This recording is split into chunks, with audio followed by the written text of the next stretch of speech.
po ba mag-withdraw po through marketing app or affiliate po, no? So ito, type lang po natin yung FCC marketing app /site /login.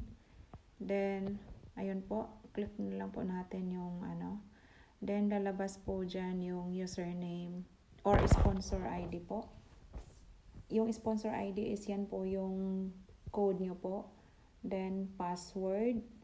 So type nyo lang. Sa akin nakasave na pala, no? So ayan. Then ayun. Login. Automatic na siyang So kailangan kung may password yung phone nyo, so type yung phone password nyo po. So ayan, or passcode. Ayan po. Then sige, hintayin po natin. Ayun.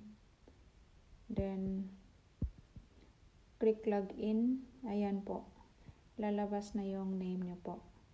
Or ayan po yung name ko, So makikita natin dyan sa dashboard, scroll down lang kung magkano na po yung earnings or bonus po sa affiliate. Ayan po. Nakabumalik.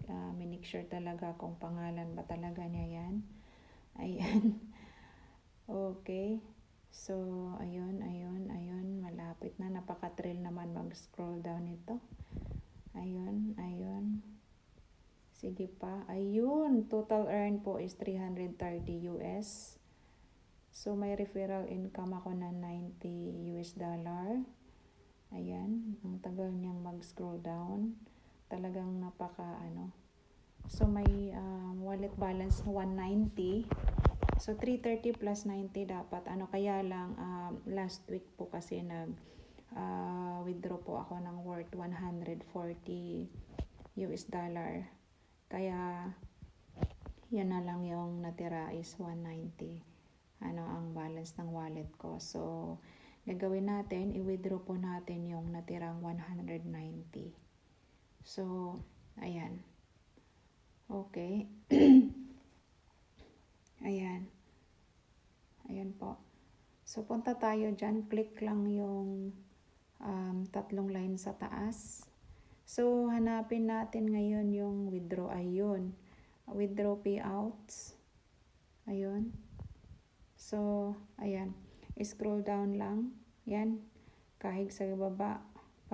Pagilid. I-type lang yung amount. Kung magkano yung dapat na withdrawin. So, yan. Type natin 190. Kasi dapat yun ang withdrawin natin. So, ayun. So, make sure talaga na ikaw ba yan. Baka mamaya iba yung ma-withdraw mo. Okay, then ayan. Talagang pinakita yung kabuuan. Ayan, no? So, ayun. Hindi pa talaga pipindutin yung withdraw. Talagang, ayun. Na-click na yung withdraw. So, withdraw wallet funds. Ayun, wala na. Zero na. Available wallet balance. Zero na po. So, ibig sabihin, na na-withdraw na po. Ayan. So, double check talaga. Dinouble check talaga kung wala talaga at kung meron pa mag-withdraw ulit. Tapos, balik tayo sa i-make sure natin kung wala na ba talaga doon sa kaninang inanuhan natin sa dashboard. Ayan. Check natin kung ayun, wala na sa wallet balance, zero na. So, nandoon na siya sa pending payout. Ayan.